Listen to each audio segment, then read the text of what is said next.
ఉమ్, అవును. చిన్నపాటి విమర్శను కూడా. ఉమ్, వీళ్ళు పెద్ద విమర్శలైనా భరించమంటున్నారు. జనసేన వాళ్ళని దారుణంగా ట్రోల్ చేసినా అంటే అక్కడ భరించమని మాట్లాడింది కూడా చిన్న వ్యక్తి కాదు కదా సార్. మెగాస్టార్ చిరంజీవి అంటే ఆయనకి ఏ ఫాలోయింగ్ ఉంది ఏంటి అన్ని తెలుసు. అలాంటి ఆయన కూడా వదలలేదు అంటే ఏంటి అక్కడ? నేనంటోంది వాళ్ళు చిన్న విమర్శ, అది విమర్శ కూడా కాదు, విమర్శ కూడా కాదు. ఆయన అడిగాడు రిక్వెస్ట్, ఒక రకంగా వినమ్రంగా అడుగుతున్నాను. అవును అవును. ఇక్కడే నవ్వు వచ్చింది ఏంటంటే, వినమ్రంగా నేను మా సినిమా ఇండస్ట్రీ తరపున ధన్యవాదాలు చెప్పుకుంటున్నాను అన్నందుకు జగన్ దగ్గర చేతులు కట్టు నిలబెట్టారు.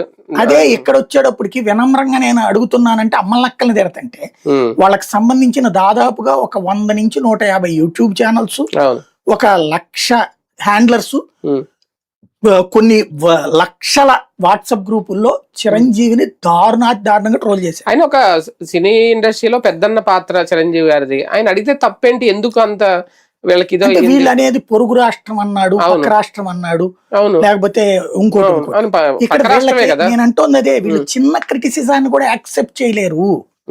వీళ్ళు ఎంత పెద్ద క్రిటిసిజం అయినా చేయొచ్చు, చిన్న క్రిటిసిజాన్ని కూడా యాక్సెప్ట్ చేయలేరు.